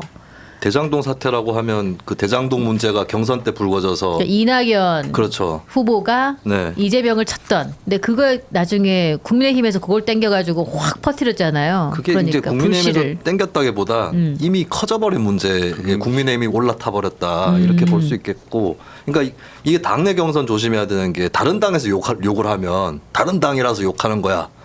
국민들 제3자가 보기에도 네. 원래 뭐 다른 당에서 욕하는 거지 네. 별걸 다 욕하는 거지 이렇게 생각할 수 있고, 또 욕을 먹는 그 당 입장에서는 야, 저 당 말을 믿냐고 이렇게 갈 수 있거든요. 근데 문제가 제기되는 게 당 내에서 불거져 버리면 국민들 보기에도 얼마나 문제면은 당 내에서도 저러냐 이 얘기가 나오고 그러니까 네. 당내 경선에서 이명박 박근혜 전 대통령 대표적인 사례잖아요. 당내 네. 경선에서 거의 뭐 본선을 능가하는 대결을 펼쳤는데 그 네거티브 논리들이 나중에는 결국 또 더 커져가지고 본인들한테 다가오는 이런 일들이 있었기 때문에 이 민주당도 지금 뭐 물론 항상 당내 경선이라는 게 참 이 각박하기도 하고 이 치열하지만 이번에는 진짜 역대급 네, 참 뭐랄까 굉장히 큰 경선. 파열음이 날 수 있는 이런 길로는 이런 일단 가는 것 같아요. 서로 아픈데 건드리면은 네, 그리고 이거는 패자 쪽에서 뭘 이렇게 그러면 좀 보장받을 수 있는 도박 용어로 치면 개평을 받을 수 있는 그런 것도 아니고 오늘날 정당의 질서가 약간 분권형이 아니잖아요. 딱 예. 주류가 일단은 독식하고 책임지는 그런 모델로 가고 있는 건데 아마 전당대회 끝나고도 승패가 갈리면 또 그 여파가 엄청 크지 않을까 이런 것들이 지금 다 보이는 거고 그러니까 이재명 대통령하고 문재인 전 대통령 만난 거는 우리는 이 분열에 책임이 없다. 우리는 분명히 분열하지 말라고 했어. 이거의 정도지. 예. 결국에는 선생님 들어올 때는 그 교실에서 학생들 조용하지만 나가면 다시 싸우잖아요. 떠들잖아요. 그렇죠. 네, 지금 이미 그러고 있다. 그러면은 김민석이 되든 정청래가 되든 누가 한 사람이 되지 못하는 쪽은 정치에서는 끝난다고 봐야 됩니까? 아 근데 그것까지는 아니고요. 예. 그러니까 예를 들면 정청래 대표가 졌다. 근데 네. 크게 안 졌다. 이러면은 또 여당 비주류는 다음 정권을 노릴 수 있는 포지션이 될 수도 있거든요. 여당의 예. 비주류라는 게 조금 핍박받고 이제 여권 예. 내부에서 차별성을 확보하는. 근데 문제는 다음 총선이겠죠. 예. 그때까지는 고생이 엄청 심할 수밖에 없다. 지는 예. 쪽은. 네, 그리고 이재명 대통령 쪽하고 친명계는 리스크가 더 큰 게 예. 대통령 쪽인데 져버리면은 이건 리스크가 더 크죠 사실. 그렇군요. 네. 그래서 이게 김민석 전 총리가 계엄 해제 표결을 불참한 것을 두고 감기약 먹고 잤다 그러는데 이상윤 의원이 그랬어요. 잠을 자는 사람은 깨울 수 있어도 자는 척하는 사람은 깨울 수가 없다. 참 상당히 그 가시가 있는 말이에요. 자는 척하는 사람 그렇게 깨우기가 어려운 정말 겁니까? 가시 있는 말이에요. 예. 저 부분은 두고 한번 보십시오. 그렇게 이제 그렇게 2024년 8월달에 네. 그때 김민석 의원이 예. 그때 뭘 선포를 했는가 하면은 머지않아 가지고 윤석열이가 계엄을 할 수도 있다. 맞아요. 그 얘기를 했단 먼저 말이에요. 얘기를 했다고. 그러니까 계엄을 할 수 있다는 그 정보를 제일 먼저 확보한 사람이 김민석 의원입니다. 예. 근데 그런 김민석 의원이 이제 실질적으로 막상 12.3 이제 비상계엄 10시 23분에 비상계엄 딱 상이 됐는데 그럼 자신도 제일 먼저 더군다나 자신의 지역구가 어디입니까? 바로 영등포예요. 네. 국회를 포함하고 있는 여의도를 포함하고 있는 지역구가 김민석 의원의 지역구예요. 지방도 아니고 그러니까 그렇죠. 어느 민주당 의원들보다 제일 빠르게 국회에 들어갈 수 있는 입지에 있는 사람이에요. 그러면 왜 안 왔을까? 근데 그 사람이 감기약을 먹고 감기약 이렇게 잠이 들어가지고 거기를 못 갔다. 이거는 말이 안 되는 거야. 그냥 참 거기에 국회에 빨리 가지 못한 그분에 대해서 해명이 안 되는 거야. 정청래가 감기약 성분을 굳이 밝혀라. 내가 뭐 대신 해준다면은 예. 아니 내가 그 계엄 이거 할 수 있다고 이렇게 뭐 예견도 했고 예. 뭐 계엄이 이루어지고 나면 주요 인사들 체포할 거는 틀림없는데 예. 그는 이재명 당대표를 포함해가지고 핵심 측근인 당시 김민석이가 수석 최고위원이었나요? 그렇죠? 예, 그렇습니다. 네. 맞아요. 그 상황에서 자신의 신변이 불안해질 수도 있기 때문에 그래서 이승윤 최고가 바로 그걸 비꼬한 겁니다. 예? 좀 무서워서 불안해서 이 심리 때문에 못 그렇죠. 갔다. 그렇게 보는 그래서 거군요. 이제 이 문제는 이제 민주당의 앞으로 적통 문제하고도 연결이 돼요. 그러니까 이제 이재명 대통령의 뉴 이재명 패러다임을 지금 민주당 이제 안에 노선을 갖다 새롭게 이제 정립을 하려고 하는 그게 네. 분명히 있어요. 그러면 이제 송영길과 김민석 같은 경우는 이재명 대통령의 뜻을 받들어서 당이 그런 중도 실용주의 앞으로 당으로 노선을 좀 변화할 수 있는 그런 변화를 만들어낼 수 있는데 정청래는 전혀 그럴 기미가 안 보여. 예. 그래서 지금 이제 이 격한 투쟁이 벌어지는데 이게 잘못하면은 열린 우리당 그러니까 노무현 대통령 시절에 열린 우리당에 그런 불행이 만들어질 수가 있는 겁니다. 그리고 이번 선거의 결과에서 만일 이제 뭐 이재명 대통령이 생각하는 김민석 전 총리가 뭐 당 대표가 된다 하면은 봉합을 하고 다시 뭐 수습을 해가지고 또 집권 세력이기 때문에 가는 거예요. 다음 총선 뭐 쭉 가는데 만에 하나 김민석 전 총리가 당권을 실패해버리면은 민주당은 일대 혼란이 야기될 겁니다. 그렇군요. 그래서 이게 이제는 정계 개편까지도 만들어질 수 있는 상황입니다. 와, 그런 사안이 벌어질 수가 있다. 네. 근데 이게 정청래 전 대표는 그 문재인 쪽에 그 기존에 정통 라인을 고수하면서 내가 적통이다 이런 얘기를 하고 있는 건데 여기에 고민정 의원 같은 경우에는 문재인 대통령의 대표적인 인사잖아요. 근데 이 사람까지 사자구도로 출마 선언을 한 상태인데요. 전당대회 판세에 좀 어떤 영향을 줄까요, 김유정 의원님? 원래 당내 경선이 격화되면 네. 그게 제일 사실 위험한 거죠. 그러니까 서로 왼수되는 거죠. 그래서 대통령도 그 G7 다녀와서 춘추관 브리핑 할 때 전쟁이 아니라 경쟁을 해야 된다라고 했던 게 이제 막 이렇게 격화되는 당내 이 경선의 과열 양상 뭐 이런 거에 대한 우려를 선제적으로 표명하신 거다 이렇게 생각을 하는데 사실 이제 고민정 의원이 오늘 그 국회 소통관에서 아마 출마 회견을 했는지 할 건지 아마 그렇습니다. 그리고 송영길 대표 전 대표 같은 경우에는 오늘 10시에 이제 당사에서 당원존에서 할 건데 앞서건 이성원이 합니다. 오직 지금 정청래 전 대표만 지금 출마 선언 안 하고 있어요. 가장 먼저 할 것 같았는데. 고민정 의원이 했다는 이야기가 있네요. 그러니까 오전에 아마 같은 시간대에 한 것 같아요. 국회와 당사에서. 그래서 아마 정청래 전 대표가 좀 고민이 깊어지긴 할 것 같아요. 왜냐하면 본인이 이제 내분의 대통령을 계속 얘기를 하면서 본인이 마치 적통임을 강조하는 듯한 그런 뉘앙스의 이야기들을 계속해 왔었는데 지난번에 문재인 전 대통령하고의 오찬 회동이 있었고 이재명 대통령하고 그 이후에 이제 막 격한 멸칭을 쓰면서 하는 그런 소위 막가는 그런 그 논평이라고 해야 될까 입장들은 조금은 소강 국면인 것 같고요. 그렇게 가서는 안 된다라는 뭐 충고를 조금 일정 부분 표면적으로는 받아들이고 있는 것 같은데 고민정 의원의 이제 입장이 중요한 거예요. 사실 고민정 의원은 송영길, 김민석 그 두 후보에 대한 어떤 비판보다는 정청래 전 대표에 대한 비판의 목소리가 사실 더 커요. 그러면은 이 고민정 의원도 소위 청와대 대변인 하면서 친문 아닙니까? 누가 봐도. 그래서 이 구도가 어떻게 갈 것인가라는 문제가 하나 있고요. 그래서 정말 아주 소수이긴 한데 정청래 전 대표가 불출마할 수도 있다라는 의견을 여전히 견지하고 있는 분들도 있더라고요. 근데 저는 그렇게 보지는 않습니다만. 그것과 그다음에 이제 어제 전준위에서 발표한 선호투표제 이 두 가지 변수가 어떻게 작동을 할 건가. 아니 선호투표제는 누구에게 유리한 건가요? 라고 지금 질문이 가능한가요? 이게 지금? 당장 유불리를 막 확실하게 따지긴 좀 어렵습니다. 그러니까 지난번에 국회의장 선거할 때 우리 당 내에서 그때도 선호투표제를 도입을 해서 했거든요. 그러니까 그때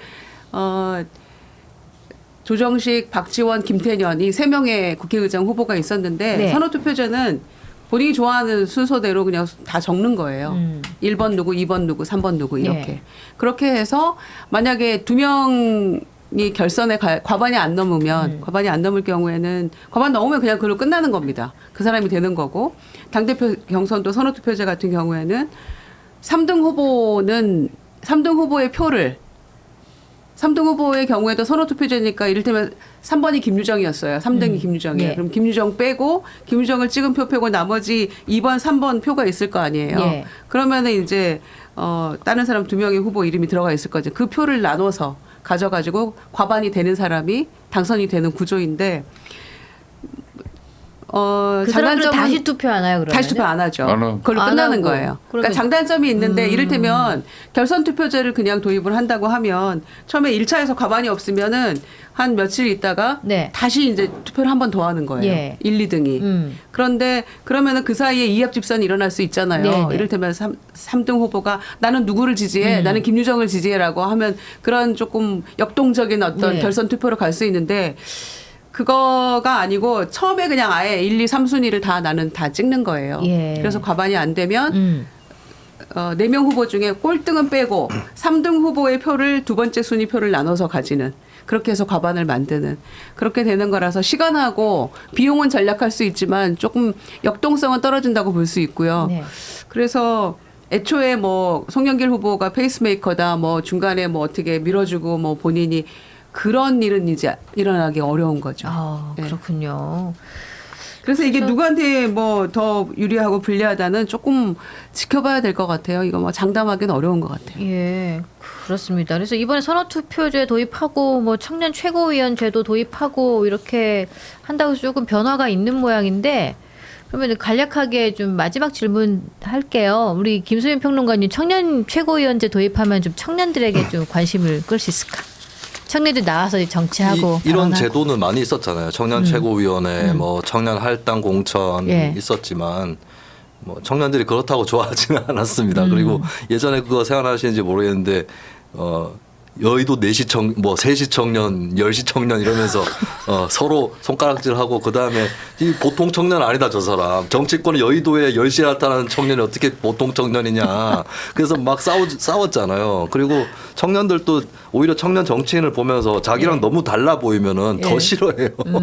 나를 대변하는 게 아니라 그냥 어른들한테 잘 보여가지고 일찍 줄 잡고 가는 사람 이렇게 돼버리는 거라서 그러니까 청년 이렇게 할당해 준다고 해서 무작정 좋은 건 아니다. 그러니까 중요한 거는 평소에 귀가 어느 정도로 열려 있고 또 일상적으로 청년이 정치에 참여할 수 있는가. 네. 이게 더 중요하다 이 말씀을 드립니다. 주간지 시사인이 한국리서치와 함께 이재명 정부 1년에 대한 민심을 조사해서 보도를 했습니다. 자, 그러면 먼저 세 분께 한번 여쭤보도록 할게요. 이재명 정부 1년 꽉 채웠는데 점수를 매긴다면 먼저 김성태 의원님부터 100점 만점에 몇 점 주시겠습니까? 50점. 50점. 그래도 20대 뭐 이런 평가보다는 제가 조금 후하게 드린 겁니다. 네. 50점이에요. 어떤 이유를 간단하게 말씀하신다면. 그러니까 이제 전반적으로 중도 실용주의 정부로서 기존에 이제 그런 좌파식 어떤 국정 운영의 그 한계를 벗어나려고 한 그 몸부림은 전 높게 평가해요. 네. 그렇지만 자신의 친정집인 민주당이 그도 거대 입법 권력을 가지고 있는 여대 야소 정국인데 네.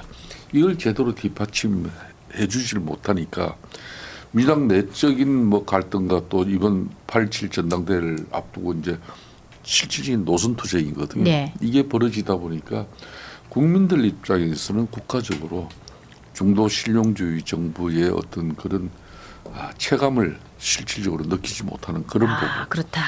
그래서 저는 50점을 줘요. 충분히 국민이 체감할 만한 실용 정부의 면모를 보지 못했다. 자, 그러면은 김수민 평론가님은 몇 점? 이게 근데 이 100점 만점에 몇 점 할 때 이게 예. 좀 오해의 소지들이 그러니까 어떤 사람한테는 보통인 점수가 네. 어떤 사람한테는 낙제점으로 보이고 이런 게 있잖아요. 예. 그래서 그냥 학점으로 이제 비율을 일단 하자면 예. B0 정도? 그러니까 B제로를 받아도 맨날 F를 받던 사람은 B제로도 낫다 이렇게 생각할 수도 있는데 그러면 그게 뭐 네. 상중하 중에서 좀 어떤 부분에서 일단 저는 근데 집권 초기에는 더 높은 점수를 줄 수 있었다. 초기라서 높은 점수가 아니라 좀 잘하는 부분들이 더 있었다라고 보는데 지금은 조금 깎인 게 있고 네. 그걸 감안했을 때 그 정도다라고 생각을 하고 이런 건 있어요. 그 긍정적으로 얘기할 수 있는 거는 국민의 좀 다수라고 할까? 그러니까 네. 국민의 힘의 입장이 아니라 예. 원래 반대파였던 사람들 입장이 아니라 이재명 대통령에게 투표했던 사람 일부를 포함해서 무당층이라든지 이쪽에서도 이재명 정부가 처음 출범할 때 우려했던 바들이 있거든요. 예. 근데 그런 부분들이 몇 가지가 큼직하게 불식된 부분들이 있어요. 그 부분은 긍정 평가를 하는데 뭐냐면은 대표적으로 저는 두 가지를 꼽을 수 있다고 보는 게 첫 번째는 외교입니다. 외교에서 이제 한간에서 뭐 친중 정권 아니냐. 네. 뭐 예전에 또 쉐쉐 이런 얘기를 했기 때문에 네, 그렇죠. 근데 그렇게 안 갔어요. 이재명 정부가 지금 뭐 한미 간의 동맹 그러니까 이재명 대통령이 정확하게 얘기를 했죠. 안미 경중 이렇게 못 간다고. 네. 예, 그것은 사실 안보든 경제든 간에 이게 연결돼 있기 때문에 우리가 미국 동맹국이고 그럼 미국하고 더 가깝고 그걸 기반으로 해서 중국하고의 관계도 개선을 하는 건 맞거든요. 네. 근데 정확하게 그 길로 가고 있고 한일 관계 당장에 보면 좋잖아요. 네. 네, 이런 것들을 봤을 때는 외교적으로 이재명 정부한테 많은 분들이 우려했던 것은 많이 불식됐다라고 네. 하는 거 첫 번째가 있고 두 번째는 이재명 대통령이 최근에 좀 자주 쓰기 시작한 사자성어가 하후상박입니다. 예전에는 이재명 대통령이 현금 복지 지원할 때 똑같은 금액을 잘라서 많은 사람 혹은 전부한테 주는 것 이것이 마치 능사인 것처럼 얘기하는 거 아닌가 이런 이제 의구심이나 불안이 있었는데 네. 근데 재난지원금 뭐 국민지원금 같은 경우도 차등으로 다 지급이 됐고 지금까지 네. 또 이재명 대통령이 뭐 기초연금이라든지 이런 문제에 대해서도 똑같은 금액을 똑같이 주는 게 답이 아니다라고 얘기를 하고 있어요. 이런 부분들은 이재명 정부가 이제 잘못 갈 수 있는 부분들을 대통령 스스로 끊어내고 있다. 이 점은 굉장히 높게 평가를 할 수밖에 없다. 근데 이제 두 번째는 그 의구심은 남아있죠. 국민들 사이에 이제 이 대통령이 사법 리스크가 있는 상태에서 대통령이 됐기 때문에 이거를 거친 그리고 좋지 않은 방법으로 끊어내려고 하는 거 아니냐. 네. 물론 최근 몇 주간의 상황을 보면 좀 잠복해 있기는 하는데 이런 부분들을 확실하게 끊어내지 못했다거나 이런 것들까지 감안했을 때는 일단은 그냥 뭐 종합적으로 점수로 치면 보통의 점수다. 아, 어떻게 보통의 점수 주겠다. 달리 얘기하면 중간. 갈림길에 있다고 볼 수 있겠죠. 더 아, 좋아질 거냐 낮아질 거냐. 아, 그렇다. 네. 그 중간 정도 좋아질 수도 있고 좀 나빠질 수도 있다. 그 정도 그러면 보셨고. 여기도 50%네. 네, 그러네요. 그러면 B 제로가 50. 아 근데 50점은 너무 낮아 보이는데. 그러면은 네. 60, 65. 근데 보통 또 60점이면 낙제 아니야? 이렇게 또 볼 수 있잖아요. 그래서 제가 B제로라고 일단 말씀을 드린 거예요. 알겠습니다. B 제로 그리고 50점. 그리고 이제 민주당에 몸담고 계시는 김유정 의원님 몇 점? 100점 만점에 몇 점? 아니 저 민주당에 있어도 저는 비교적 조금 쓴소리도 하고 객관적으로 보려고 노력하는데 예. 그 1년 성과는 있었다라고 생각합니다. 예. 80점 정도. 아, 저는 80점이다. 네, 저는 그러니까 이제 향후에 더 잘해야 되겠죠. 음. 특히 선거 없는 기간에 더 잘해야 되겠죠. 예. 대통령 지지율이 과반을 못 얻었었잖아요. 예. 지난 선거 때. 네. 그러니까 49.42%였는데 60%까지 이제 올라갔어요. 그거는 보수층에서도 시켜봤더니 일은 잘하네, 열심히 하네, 국민하고 소통도 열심히 하고 국무회의도 공개하면서 뭔가 좀 투명하게 하려고 노력하네. 이제 이런 노력들이 조금 인정받은 거라고 생각해요. 그런데 지방선거를 기점으로 좀 많이 내려가서 대선 때 득표율에 이제 거의 그 비슷한 그렇게 좀 내려가다가 다시 최근 들어서 다시 올라가고 있어요. 오늘도 어디 보니까 좀 많이 회복을 했던데 중요한 건 저는 지난 1년간은 국가 정상화의 기간이었다고 생각합니다. 예. 그러니까 계엄과 내란을 겪으면서 조기 대선 그리고 이제 대외적인 그 우리나라의 국제적인 이미지랄지 이런 것들을 정상화시키는 데 주력했던 1년이 아니었나 이렇게 생각을 하고요. 그래서 어느 정도 대외 신인도나 어떤 그 국가적 이미지, 위상도 조금 회복한 그런 1년이었다고 생각하고요. 그래서 이제 지금 2년 차부터가 더 중요하다라고 생각하고 있고 예. 대통령도 2배 더 열심히 일해야 된다 이런 얘기를 하고 있는 게 아닌가 생각합니다. 그리고 또 하나는 이제 아까 외교 문제 뭐 이런 말씀을 해주셨으니까 저는 그 부분에 있어서 굉장히 공감하고요. 특히 한일 관계는 셔틀 외교 복원하면서 양 정상의 고향을 오고 가면서 이런 모습들도 국민들에게 상당한 안정감을 줬다라고 생각하고요.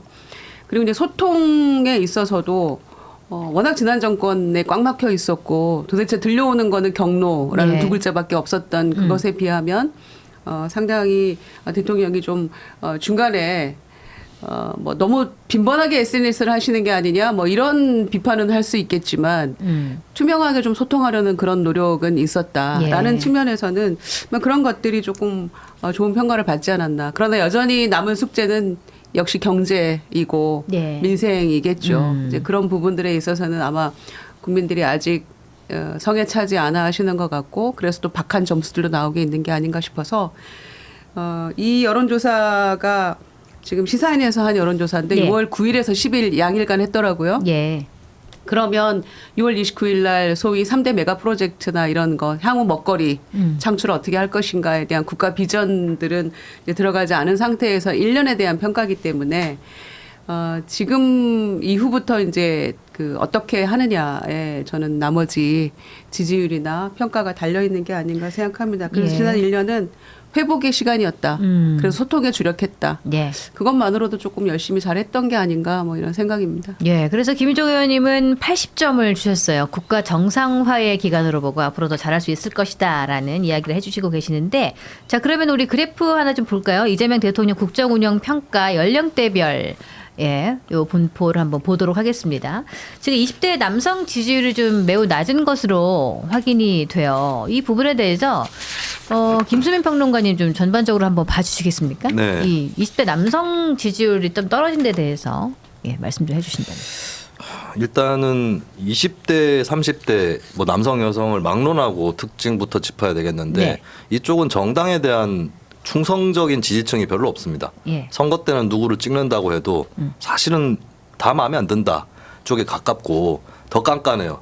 40대 이상은 자기 지지 정당이 정해져 있고 답이 정해져 있는 사람들이 많은데 이쪽에서는 계속해서 저울질도 하고 또 자기 가치 기준에 안 맞으면 당을 추종하기보다는 이제 뭐 버리거나 무시하거나 이렇게 하는 세대다. 이게 첫 번째가 있는 거고. 근데 남성 쪽이 민주당 지지율이 더 낮은 거는 이제 여성 입장에서는 여성들이 중시하는 과제, 뭐 남녀 공통 중시하는 과제도 있겠습니다만 여성들이 2030 여성 같은 경우는 페미니즘 이쪽 성향이 강하거든요. 네. 근데 물론 이 사람들이 보기에도 민주당이 썩 마음에 들지는 않아요. 근데 국민의힘보단 낫다 이거죠. 그렇기 때문에 더 지지가 올라오는데 국민의힘 쪽에서는 안 그래도 페미니즘에 대한 반감도 있고 근데 그것뿐만 아니라 좀 이 세대 자체가 특히 남성 쪽에서 어떤 다른 방면에서도 보수적인 가치가 조금 더 우세하는 현상들이 있는 거거든요. 예. 뭐 재정 경제 정책이라든지 외교 정책이라든지 이쪽에서도 더 보수적인 측면들이 있는 거 이런 것들이 반영이 되는 것 같고 그리고 이제 소위 내로남불이라고 했을 때 예. 물론 내로남불은 다들 싫어하지만 특히 좀 그 젊고 그리고 여성보다도 남성 쪽 이쪽에서 더 역겹다라는 생각이 좀 강한 것 같더라고요. 그러니까 일례로 보면은 이런 게 있어요. 이재명이 더 좋아, 문재인이 더 좋아. 라고 20대 남성한테 물어보면 뭐라고 했나요? 이재명 대통령 쪽에 좀 기복이 있긴 합니다. 뭐가 부각되느냐에 따라서. 근데 이런 얘기들은 많이 들을 수 있어요. 이재명은 그래도 유능하고 차라리 위선적이진 않아. 뭔가 안 좋은 게 있어도 보여 눈에. 근데 능력으로 만회하는 거고. 근데 문재인 전 대통령은 알고 보니까 별로 도덕적이지도 않으면서 그쪽 사람들이 뭐 문재인 전 대통령 한 명 얘기하는 네. 게 아니라 그런 거에다가 능력도 없는 것 같으니까. 그리고 근데 이 세대에서는 또 노무현 전 대통령에 대한 평가는 긍정적이에요. 예. 이 세대에서 이 20대 남성에서. 근데 동시에 이명박 전 대통령에 대한 평가도 다른 계층보다 긍정적입니다. 예. 그러니까 이 세대에서는 좀 능력을 본다. 그러니까 노 전 대통령이 능력이 있다고 보는 거예요. 이 젊은 남성들은. 예. 네, 그런 점에서 이제 민주당에 대한 좀 지지율이 낮은 건데 이재명 정부에 대해서 제가 이걸 다 추적해 본 건 아니지만 초반에는 평가가 좋았을 것이다. 20대 남성도. 예. 유능 코드 때문에.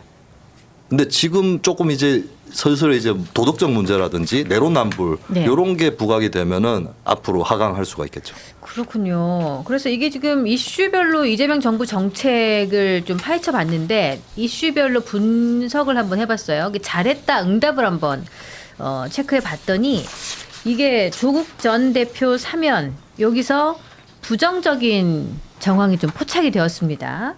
아마 조금 전에 말씀하셨던 김수민 평론가님이 말씀하셨던 잘할 것 같은데 아니면 아닌 것 같은데 실제로 보면은 그렇다. 뭐 이런 부분이 좀 해당이 되는 것이 내로남불에 해당이 되는 것이 아닌가 생각이 드는데요. 우리 김성태 의원님께서는 이재명 정부의 여러 이슈 중에서 좀 긍정적으로 보는 보수 인사시지만은 긍정적으로 보는 부분도 있을 것 같아요. 저는 상당히 꽤 많이 있는 편이에요. 그러니까 상당히 이재명 정부 1년을 이렇게 운영하면서 이재명 대통령의 국정 운영 스타일이 그리고 또 노선을 정해가는 그런 부분이 특히 중도 실용주의 정부를 주창하면서 합리적 보수와 또 중도층의 또 중심을 둔 그런 정책의 무게감을 저는 분명히 느꼈거든요. 그러니까 영국에 이제 1997년도 이제 토니 블레어가 이제 노동당으로서 이제 총리가 돼요. 그 젊은 약간의 나이로서 그죠? 네.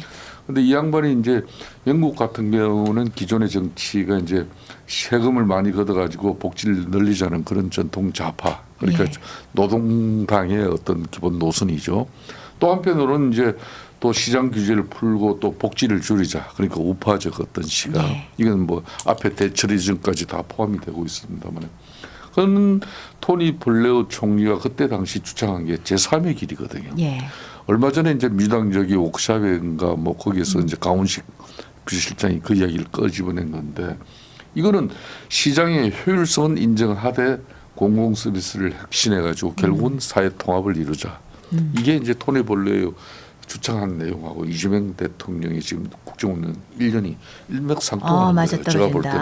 예. 자 그런 측면에서 제가 가장 큰 변화를 이룬 거는 그러니까 핵 추진 잠수함을 갖다 트럼프 대통령하고 간세 협상의 그 중요한 그 국면에서 그걸 얻어내는 그걸 또 공론화해버리고 공개적으로 국가안보적인 차원에서는 대한민국이 핵 추진 잠수함을 가져야 된다. 이건 핵심적인 보수 진영의 이슈 아젠다예요. 이걸 딱 선언을 해버리고 또 이제 한 6개월 전에도 이제 원전 건설을 문재인 정권에서 사실상 탈원전 정책과 함께 폐기해버렸잖아요. 그런데 예. 그 폐기한 원전 사업 2기를 갖다가 다시 이재명 대통령은 이걸 시공하겠다. 이런 부분. 나는 이런 부분을 이렇게 보면서 정말 중도 실용주의적 정부를 지향하면서 잘하고 있다. 그런 부분에 대해서는 저는 예. 점수를 좀 상당히 높게 주고 싶어요. 응? 예. 그리고 이제 그런 원전 산업의 생태계를 다시 되살리면서 네. 일부 이제 정책적인 측면에서도 특히 이제 노동 시간도 일정 부분 좀 유연화를 가져갈 수 있는 노동자들의 어떤 산업 안전은 대단히 중시하면서 그러니까 중대재해법을 통해서 산업 안전을 위반하는 그런 사업장의 경영청에 대해서는 엄중한 책임을 묻지만은 노동자를 보호하기 위한 그런 예. 정책이거든요. 그렇지만은 노동 시간 이 자체는 좀 유연성을 가지고 또 기업이 계절적 수요라든지 어떤 그 반도체 산업이라든지 개발 사업이라든지 그 산업의 중요성에 따라서 좀 노동 시간이 유연적으로 인정될 수 있는 그런 마인드. 이건 대단히 좋은 거거든. 그래서 이제 이게 이런 모든 기조가 당시 영국의 그 블레어 총리의 그런 그때 이제 신노동당이라 그랬거든요. 미국이. 근데 지금 이제 뉴 이재명 그렇죠. 패러다임을 가져가려고 그러잖아요. 그렇죠. 이게 지금 8.17 전당대회를 앞두고 민주당의 기존 뭐 이런 오랜 지지 기반하고 충돌이 벌어지는 거예요. 이게 유시민 작가나 김호준 방송인 뭐 맞습니다. 다 끼어들어 있는 거죠. 그런 측면에서 저는 이재명 정부의 이런 중도 실용주의 정부를 지향하는 어떤 그런 변화 이런 부분은 민주당이 앞으로 과감하게 수용해야 대한민국이 미래 발전적으로 국민 통합적인 측면에서도 훨씬 정치가 크게 변화할 것이다. 예. 그러면 20대 같은 경우에는 김수민 평론가님께서는 그 청년들은 20대들은 문재인 대통령보다는 이재명 대통령의 그냥 뭐 다 그런 것들 시원한 면모를 또 높게 평가했다 이런 얘기를 방금 하셨잖아요. 그러면 김성태 의원님은 두 대통령 비교하자면은 지금이 나으신가요? 문재인 때보다는 지금 현재 이재명 대통령이 낫죠. 지금 낫다. 잘한다. 저는 훨씬 낫다고. 훨씬 봐요. 낫다. 예. 정말 뭐 그때 문재인 정부 같은 경우는 너무 그냥 좌파 진영의 이념에 그냥 경도돼 가지고 탈원전 정책 그냥 뭐 이런 거 가져가 버리고 4대강 보호 해체하는 뭐 그런 뭐 쇼를 벌이려고 할 때 이건 아니다 싶었어요. 그건 아니다. 엄청난 비록 이념 진영 간에 엄청난 차이로 있지만 그러니까 MB라든지 보수 진영에서 국민의 헬스를 만들어낸 그런 물자원 같은 경우 결국은 봐요. 지금 뭐 서남권 반도체 투자의 핵심이 이제 전기하고 산업용수 아닙니까? 이런 문제를 갖다가 앞에 보수 진영에서는 원전이라는 문제를 가지고 전력 공급을 원활하게 하자는데 근데 문재인 전 대통령 같은 경우는 오로지 그냥 신재생 에너지였어.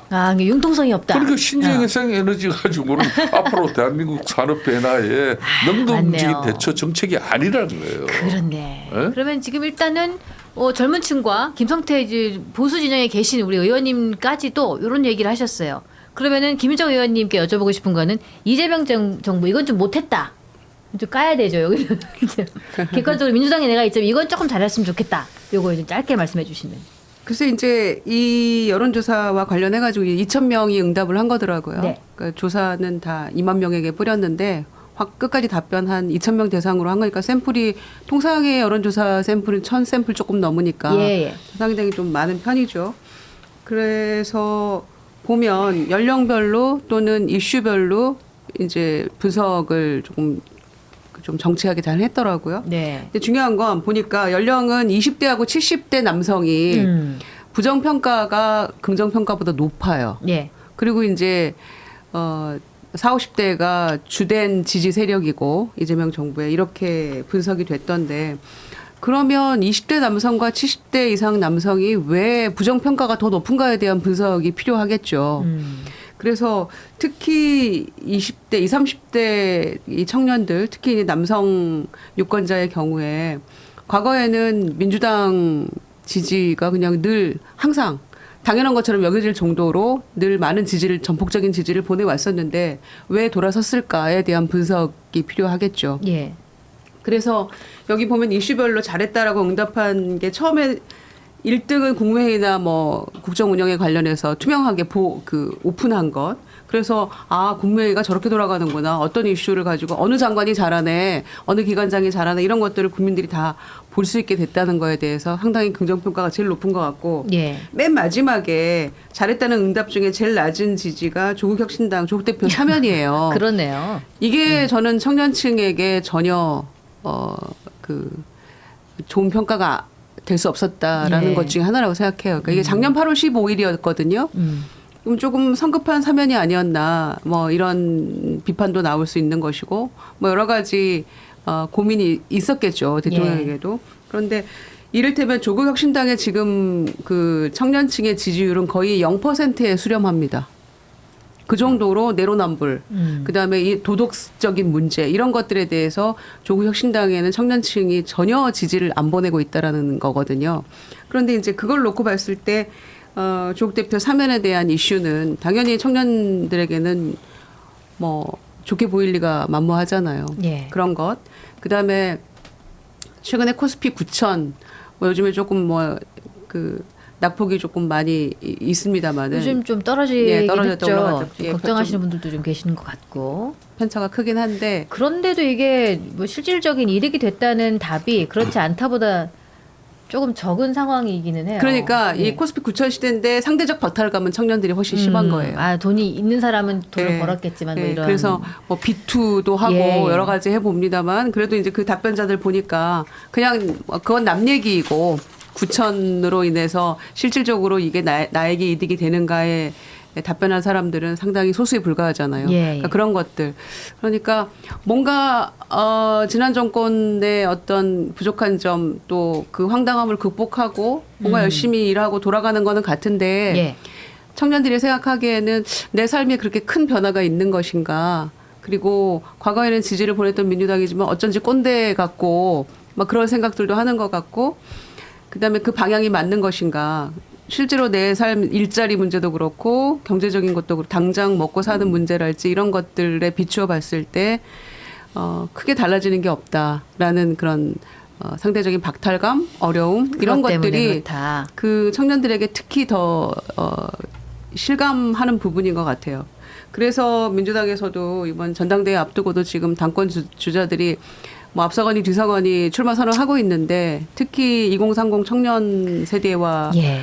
어떻게 이 간극을 줄일 것인가, 어떤 정책으로 그들에게 또 소구력을 가질 수 있을 것인가에 대한 고민들을 좀 많이 하고 있는 것 같습니다. 아니 민주당이 그래도 젊은 또 여러 가지 진보 정당이라는 이미지였는데 요새는 그래서 2030 특히 20대에게 조금 서운한 감정이 일어나는 걸로 봐서 민심이 조금 편치 않다는 게 포착이 되기도 해요. 근데 김수민 평론가님은 주식 하십니까? 네, 갑자기 물어보셨어요. 네, 하고 있습니다. 지금 코스피 7,600이라는데 괜찮으십니까? 네. 그게 지금 이거 안 그래도 이것도 여론조사가 나온 걸로 제가 최근에 나온 걸로 알고 있는데 네. 그리고 어플에 보면 그 내가 랭킹이 몇 위냐 이런 게 나오거든요. 수익률에서. 네. 근데 그리고 그 평균 수익들 다 통계가 나와요. 어떤데요? 돈 많이 번 사람 별로 없습니다. 지금. 그냥 우리가 숫자만 네. 보고 네. 지나가는 신기루 같이 지나가 버렸어. 없어요. 저 같은 경우는 그나마 작년 10월에 시작을 해서 네. 그러니까 얼마 전에 제가 차익 실현을 예를 들어서 10을 했다. 네. 근데 최근에 물리고 손절해서 피를 흘렸거든요. 예. 근데 그나마 차익 실현한 거에 반의 반 정도가 날라갔는데 예. 근데 최근에 시작한 분들은 지금 그렇지. 그리고 설령 그 지수가 오른다 할지라도 그러니까 변동성이 심하잖아요 지금. 그렇죠. 근데 보통 사람들이 야 변동성이 심할 때 진짜 돈 버는 거야라고 얘기를 하는데 그 말인즉슨 꼴짜기에 사서 정상에서 팔면 버는 건데 산이 자주 나오니까 좋은 거 아니냐. 근데 보통은 꼴짜기에서 사서 아니 정상에서 사서 꼴짜기에서 팔아요. 네, 이런 것까지 합치면은 그래서 내 저는 말하는 거 같냐? 정청래 대표가 지난 지방선거 마지막에 정말 큰 실수를 했다고 보는 게 이 주식 계좌 좋으신 분들 예. 한번 이거 보시면서 민주당 찍어 주시라라고 얘기를 했거든요. 지선 때까지는 그래도 괜찮았잖아요. 아니요, 근데 아니, 안 좋은 사람들은 안 찍었네. 그러니까 코스피 지수 오르는 만큼 수익 본 사람은 극소수입니다. 네, 그러니까 되게 허무한 게 저도 주식하려고 종목 공부하고 온갖 짓을 다 했거든요. 네. 허무한 게 그냥 전액을 코스피 추종 ETF에 넣었으면 맞아. 제가 얻은 수익보다 더 올리는 거예요. 예, 근데 안 그래도 그런데 근데 예. 지금 변동성 심하고 굉장히 불안해하고 있어요 이번 주에. 예, 수급이 잘 안 붙고 있어가지고 예, 그런 건들 그리고 이제 ETF 레버리지 ETF 있죠 삼성하고 그것 때문에 좀 이렇다. 누가 허락했어 이거 막 이 지금 난리도 아니에요. 그래서 오히려 조금 잘못하면 네. 주식이 이제 민주당이 플러스된 부분 분명히 있었습니다만 마이너스 될 수도 있다 이재명 정부에. 그리고 번 사람들은 번 사람대로 지가 잘해서 벌었다고 생각하는 게 원래 또 사람 심리이기 때문에. 아 정부가 잘했어라고 생각하는 것보다. 네네. 그래서 설령 그리고 정부가 잘했다 생각하더라도 찍을 때는 나는 먹을 거 다 먹었으니까 안 찍어. 이렇게 해버리면 그만인 거잖아요. 그래서 저는 정부가 이제 주식을 잘 우리가 띄웠다 이런 논리보다는 주식도 못 갖고 있는 사람들, 별로 재미 못 본 사람들 이런 예. 사회적 약자들을 돌보는 거에 더 중점을 두는 게 맞다고 봐요. 지지율 전략으로도. 그러니까 이재명 대통령이 예. 이제 2030으로부터 이 지지율이 이제 좀 벗어나기 시작한 몇 가지 이제 사건이 있는데 어떤 건가요? 그 중에 하나가 대표적으로 이제 삼성전자 노사가 성과금 투쟁을 벌리면서 노동조합이 이제 파업을 이제 선언하고 조일기 들어갔는데 막판 그 중재를 갖다가 그것도 민주노총 위원장이라고 출신인 김용훈 이제 노동부 장관이 이제 막판 투입됐어요. 근데 보통 상식적으로 이제 삼성전자 노동조합의 그 요구 같은 경우는 뭐 저도 노동운동을 한 25년 가까이 했습니다만은 성과금 투쟁은 사실상 옛날 같으면은 참 납득이 안 가는 거죠. 그러니까 이게 천문학적인 요구를 한 부분인데 그걸 가지고 삼성 실질적인 오너 이재용 회장 빼고는 삼성의 임원들도 삼성전자 노조의 그 주장 요구를 갖다 사실은 대한영을 하고 있는 상황이었어요. 자 결론은 삼성전자의 엄청난 영업이익 그 발생에 따른 그 이제 쉽게 말하면 그 탐욕으로 상당히 비춰진 부분인데 그걸 중재 조정하는 고용노동부 장관의 입장은 결국은 노조가 많은 성과금을 쟁취할 수 있는 그런 어떤 쪽에 삼성전자를 설득 이해시키는 그런 노력을 비춰졌단 말이에요. 그러면 그때 고용노동부 장관 입장에서는 삼성전자 안에 진짜 웨이퍼를 세척하는 그런 화학물질을 다룬다든지 뭐 위험한 작업을 하는 그런 용역 근로자라든지 또 40만 명에 달하는 그런 뭐 삼성전자 1차, 2차 밴더들 그 직원들의 어떤 그 삼성전자의 성과도 일정 부분 온기가 미칠 수 있는 그런 정도의 배려가 담겨져 있는 그런 삼성전자 노사 간의 협상 결과면은 우리 국민적인 생각이 많이 달랐을 거예요. 여기에 2030들이 상당히 상대적으로 박탈감, 상실감 이런 게 정말 그때 컸어요. 그때 더 커진 것이다. 그렇기 때문에 이재명 대통령이 일주일 전 기자회견 때 그걸 정면으로 인정을 해버린 겁니다. 아 주식 오르고 뭐 어디 뭐 성과금 많이 받는다 그러지만 내일 아니지 않냐. 그걸 이제 이재명 대통령이 토로한 게 거기에 있는 거예요.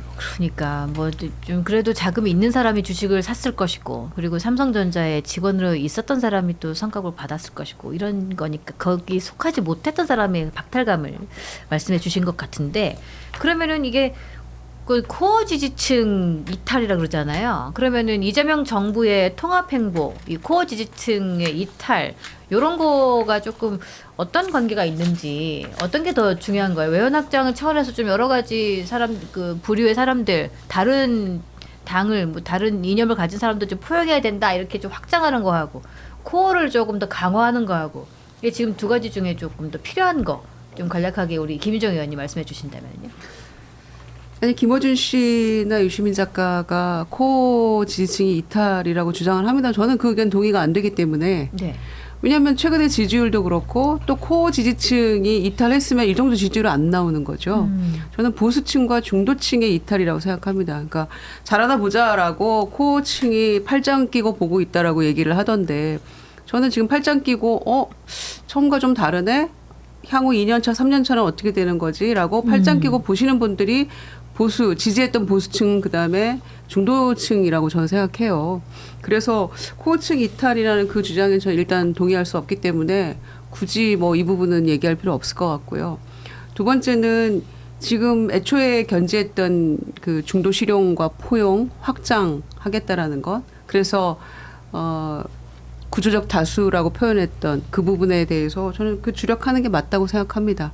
다만 이제 각종 여론조사의 주제별 그 응답의 내용과 그거 이제 중도 확장 전략과 또 국정 목표로 하고 있는 또 개혁 입법 그 법안들과 관계 속에서 약간의 괴리가 있는 거 아닙니까? 예. 간극이 있는 것들이 좀 있잖아. 이를테면 그렇죠. 보안수사권 폐지 문제와 관련해서도 여론은 이런 방향으로 조금 있어야 되는 거 아니냐, 완전 폐지는 안 되는 거 아니냐라는 그 간극을 어떻게 메울 것인가에 대한 고민과 노력은 수반되어야 된다고 생각하는데 그렇더라고요. 대통령에 대한 또는 뭐 코어층의 이탈 그건 아니기 때문에 일단은 지지를 보내고 있다라고 생각을 하고 개별 이슈들에 대해서 이 이재명 정부가 나아갈 방향하고 국민들이 생각하는 여론 사이의 간극을 메꾸기 위한 노력 예. 그게 지금 남은 기간 동안에 조금 필요한 노력이라고 저는 생각을 합니다. 예, 그렇습니다. 그러면은 이 이슈 이제 정리를 하면서 마지막으로 방금 말씀하신 그 검찰개혁 보안 수사권 관련해서 국민의 민심 저희 그래프를 한번 보도록 하겠습니다. 이게 장윤기 사건 때문에 경찰에서조차도 거기에 또 블라인드라는 경찰을 인증을 해야 들어갈 수 있는 그런 커뮤니티가 있다 그래요. 거기에 경찰들조차도 보안 수사권 검찰이 해야 되는 거 아니냐 뭐 이런 쪽에 그리고 업무 과부하가 너무 심한 상태라고 하는 의견이 나오기도 하고 이 보안 수사권에 대한 국민 민심 어떻게 보시는지 김수민 평론가님 말씀 좀 주시겠습니까? 네, 국민 민심이 벌써 심상치 않네요. 시사인 조사를 보니까. 예. 왜냐하면 제가 기억하기로 이재명 정부 초기까지만 해도 네. 하여튼 다 검찰한테 불리한 쪽으로 국민 다수가 응답을 했었습니다. 예. 근데 이미 지금 바뀌고 있는 거예요. 지형이 바뀌고 있고 여기 보니까 보안 수사권에 대해서 폐지해야 된다가 27%, 유지해야 된다 55%, 이 더블 스코어거든요. 그러네요. 근데 진보층만 딱 봐도 폐지해야 한다 물론 더 많습니다. 49%. 근데 유지해야 한다가 3분의 1, 33%가 나왔어요. 예. 이걸 봤을 때는 앞으로 시간이 지나면 지날수록 보안 수사권 폐지하면 안 된다.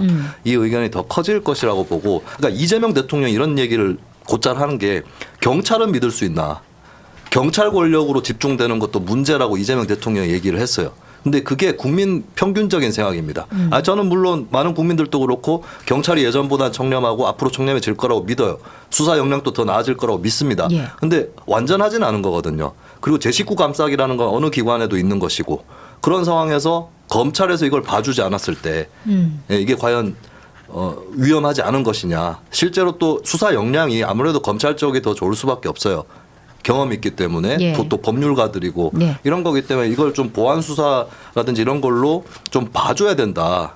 사건이 암장되는 걸 막아야 된다. 이런 여론은 높을 수밖에는 없다. 민변에서도 여론조사했더니 민변 변호사 다수가 보안 수사권은 존치해야 된다고 얘기를 그랬다고 했거든요. 하더라고요. 그리고 좀 최근에 몇 가지 사건들도 마침 터지고 있기 때문에 네. 저는 장담합니다. 만약에 보안 수사권 폐지되잖아요. 드라마 나옵니다. 나중에 드라마 나와서 드라마 대사에 뭐가 나오냐면 막 검사가 항의를 받아요. 피해자한테. 그러니까 검사가 저희도 보안 수사 요구했다고요. 보안 수사 요구했다고요. 저희가 할 수 있는 최대치가 요구라고요.